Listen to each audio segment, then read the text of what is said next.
So very good afternoon, everyone. And I hope no one is feeling sleepy. Maybe some, maybe, but I'll try and keep you engaged so that you don't feel sleepy.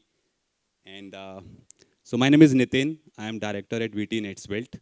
And I'm going to take you through the Lean Canvas framework and how it can help you in building agile e-commerce. So we call it a path to plan that works. So let me first understand how many of you have heard of the term lean canvas? Has anyone? Lean canvas, business model canvas. Anyone have heard? You have heard. So maybe you can help me out with what do you know about this? What have you heard about it?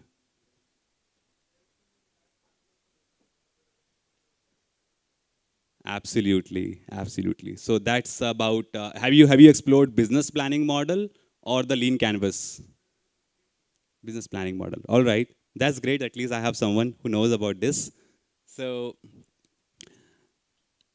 and let me ask another question. So, how many of you have are involved into day-to-day business plannings or planning a new business or startup or planning some solutions? I guess most of you, right? All right. So let's do a little role play here. I'll set some expectation in terms of role play. So when I say so you being a solution provider or a merchant or a solution provider to a merchant, right? And when I say customer, it would be the end users who are going to use that solution, right? All right. So here is a very famous quote by none and only Steve Jobs. It's not only customers' job to figure out what they want. So what do we understand with this? And especially in the context of planning something, planning a business or planning a solution to a problem. Right, somewhat exactly.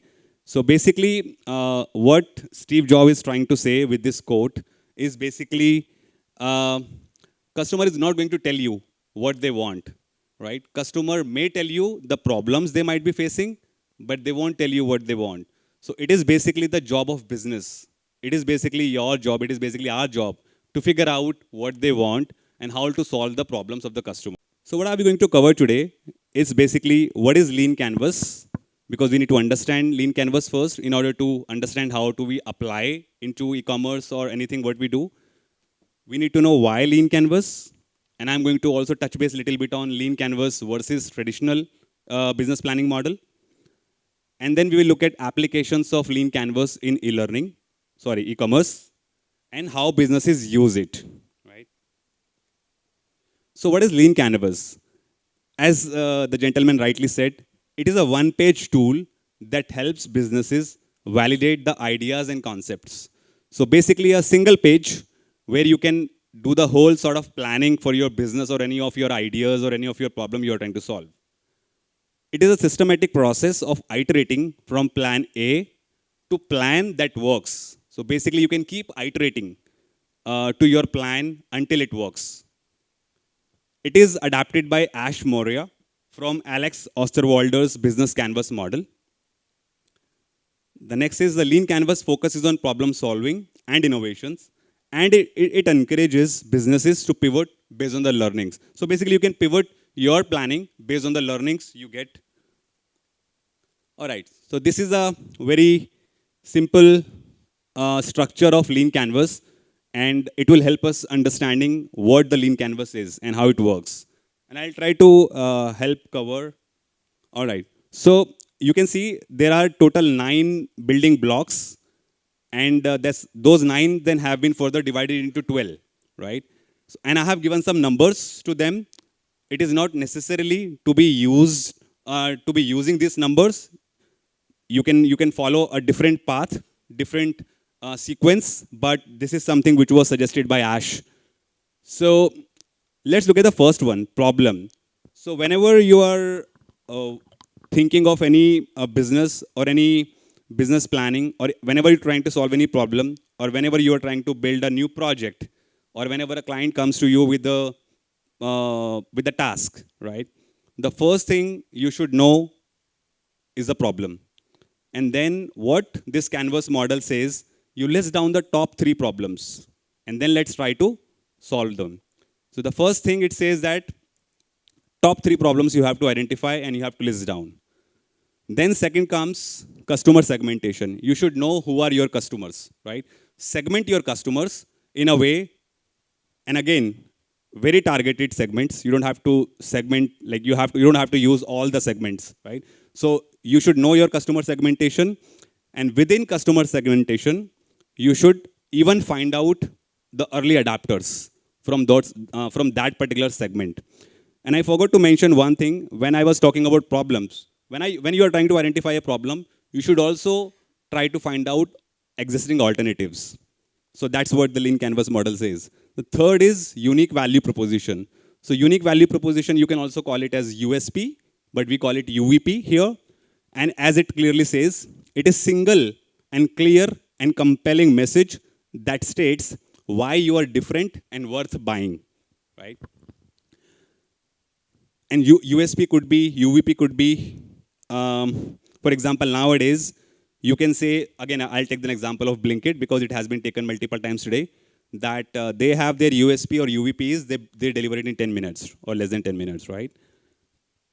And I'll come back to point number 9, which is somehow correlated. So solution, then you need to figure out the solution. So basically you need to mention top 3 features of the solutions you are trying to build to solve that problem.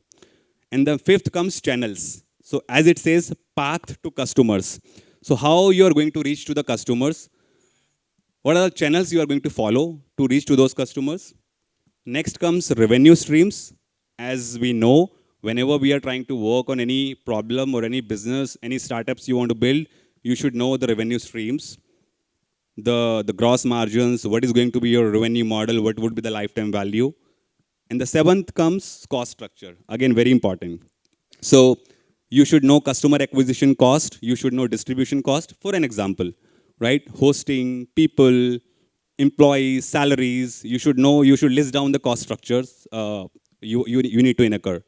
And the next comes key metrics. You should know the key metrics in order to evaluate, in order to analyze what you did, is it working or not. You should definitely know the key metrics prior to you start working on that solution. And the last comes unfair advantage.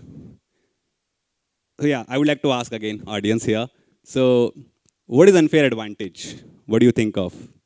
Say for example, you are yourself is a technocrat, right?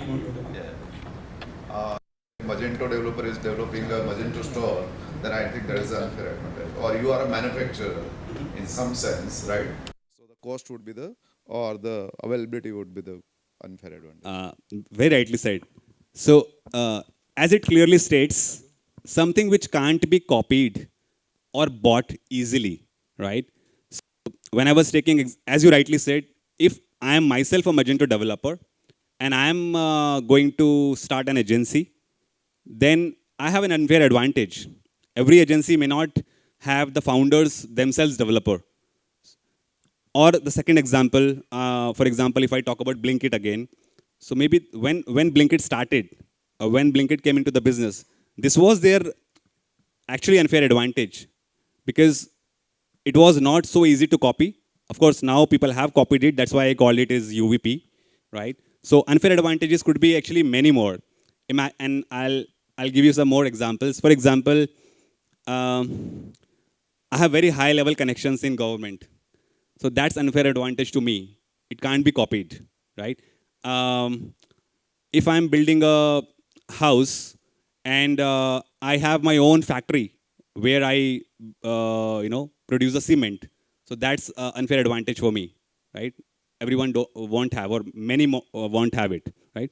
So that's how Lean Canvas is structured, and basically tries to cover each and every aspects which you should be considering when you are trying to build a solution or start a business, right? So let's take a look at as I was mentioning, the traditional plans versus Lean Canvas. So Lean Canvas is ideally created in few hours. It should not take more than 4 hours. That's a concept. While the traditional business plans used to take weeks and months. Level of detailing, it has to be very focused. As we saw, very focused. You have 9 blocks, that's it. You don't have to think anything else. While the traditional plans used to be comprehensive. Now, why they used to be comprehensive? It clearly states the target audience. Target audience for Lean Canvas is teams and the stakeholders. While for the traditional business plans is basically investors and lenders who never reads those business plans. Adaptability. The Lean Canvas is highly adaptable, and adaptable means it is very agile. You can keep iterating it, as I was mentioning. You build a plan, and you keep building it until you achieve it. But it is difficult to modify in comparison when I talk about traditional business plan. All right, so now let's look at Lean Canvas for e-commerce in action. So as I mentioned, Lean Canvas is a very versatile framework, which unfortunately not many people are trying to use. I try to use personally in many different places, many different areas we work on. And it can be used actually in any industry. Any problem you can try to solve with this Lean Canvas, right? Even if you have any strategic idea you want to explore in your organization, you can try to use Lean Canvas and see how it will help you, right? But of course, I'm going to cover a couple of e-commerce scenarios. So the scenario here is, and again, I am trying to keep it interactive. I'm trying to keep it as easy as possible. So let's say I want to launch a new e-commerce store. Of course, most of the people over here are solution partners, solution agencies, development agencies. So that's why I kept this example. And the requirement is that I want to build a fast, affordable, and eco-friendly clothing store, right? So that's the problem. So now let's try to sketch the Lean Canvas, or let's try to sketch the Lean Canvas to solve this problem or to meet this goal, right? So let's not get confused. There is too much text. I'll try to take it one by one. So let's look at the problem, the point number 1. So let's list down the top 3 problems which I have received as a requirement or the problems for the customer. So the problem number 1, lack of affordable and sustainable product options, high shipping cost and long delivery times. Third is limited trust in new e-commerce brands. So I have listed down top 3 problems, and I'm saying, okay, what are the existing alternatives? I just wrote Myntra. It could be others also. Now, then comes second. I should know the customers who I'm going to target. So my primary customer segment is eco-conscious, millennials, and Gen Z shoppers. Secondary, I'm saying urban professionals seeking convenience. Third, niche, environmentally aware parents and families. So this is how I segmented my customers. Now if I say early adapters, so I have also listed down that for me, what I believe, for my case, Gen Zs are going to be the early adapter for my product. Then I have to see how can I solve this problem. So then the point number 4 comes. So you need to have a curated selection of sustainable and affordable products. That's how you can solve this problem.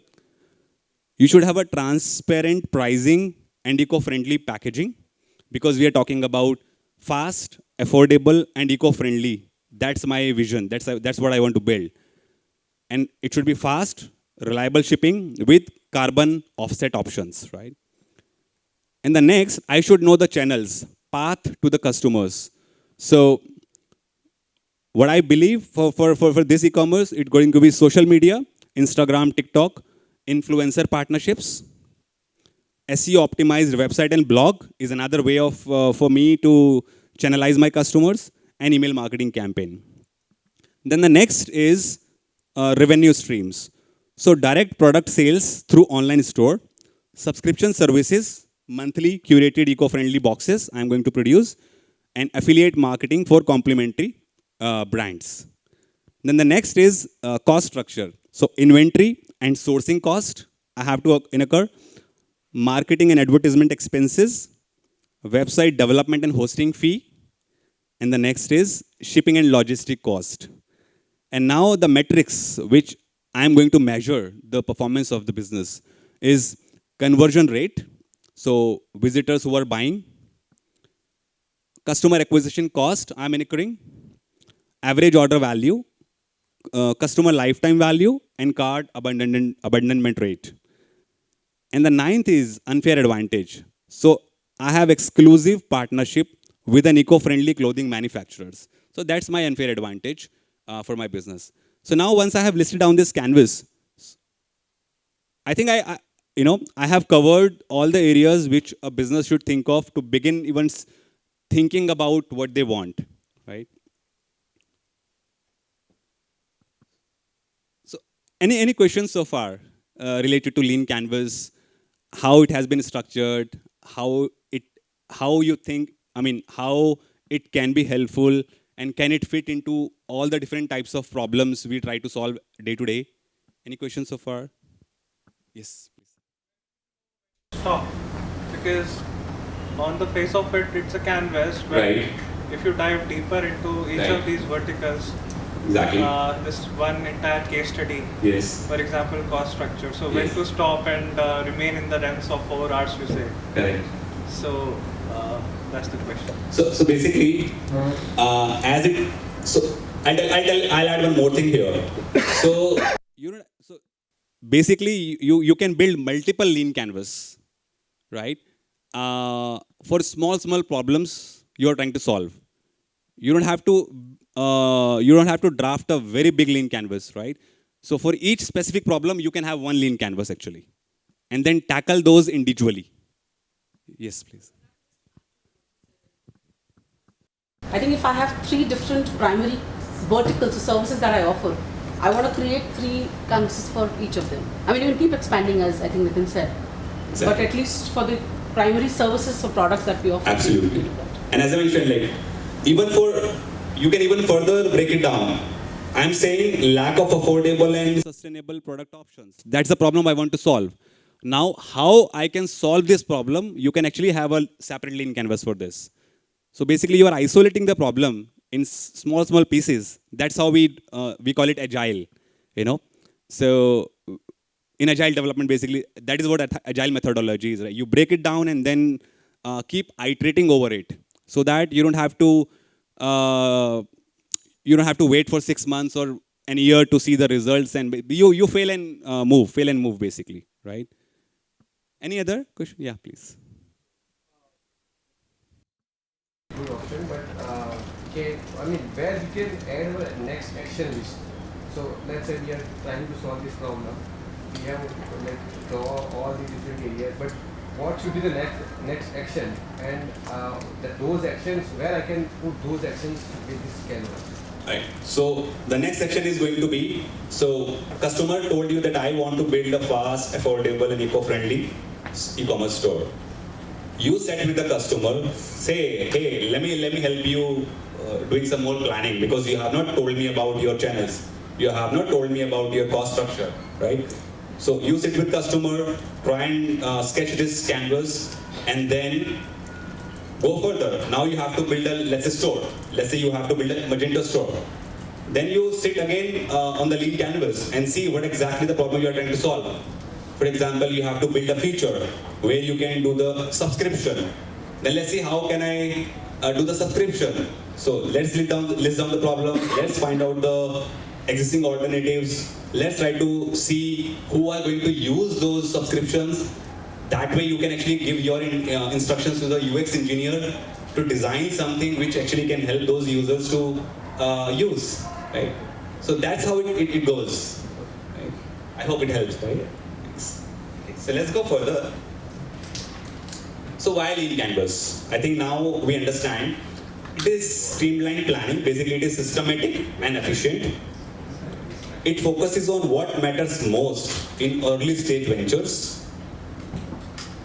Focuses on real problems and solutions rather than any hypothetical understanding. Agile and easily adaptable to new insights and challenges. And it encourages team input and alignment. And why agility matters in e-commerce? I think we all know.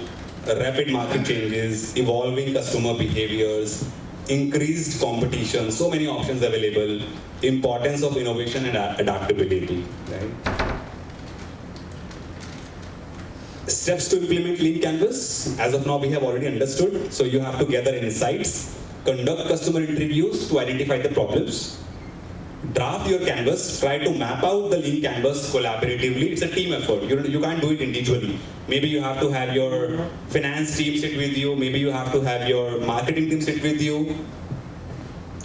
And as it says, test assumption, use A/B testing or MVPs. So you can actually build MVPs using this Lean Canvas. Review and refine, iterate based on feedbacks and analytics until you solve the problem. There are many other possible applications of Lean Canvas when it comes to e-commerce. I have tried to list down few. So I hope this will also help you relate. So testing new product or category. If a merchant wants to test out few different categories or few different SKUs they want to invent in the business, they can actually use Lean Canvas to plan that strategy. Optimizing marketing strategy, you can use Lean Canvas again. Enhancing customer journey, streamlining operations even, improving customer retention, scaling on e-commerce business, pivoting on e-commerce model, managing logistics and supply chain challenges, building brand differentiation, so many cases. So just to summarize what we have covered, so we understood the Lean Canvas. It has 9 building blocks, which are further divided into 12 blocks, three alternatives. We understood the difference between Lean Canvas and traditional model. We saw the applicability of Lean Canvas, almost every piece of business planning. Case study related to launching a new commerce store we saw. We also saw need of agility in e-commerce, then how we can use Lean Canvas, why we should use Lean Canvas because of that agility. Steps to implement Lean Canvas in e-commerce. And we also, so I skipped this case study, even though I had it originally. So I wanted to show another case study of personalizing shopping experience for customer, but I skipped it because of the time limitations. And then advantages of the Lean Canvas for e-commerce. So thank you. I hope this was helpful. You would be able to use this Lean Canvas model or the business planning framework in whatever you do. Feel free to reach out to me here later. If you have any questions, I'll be happy to answer.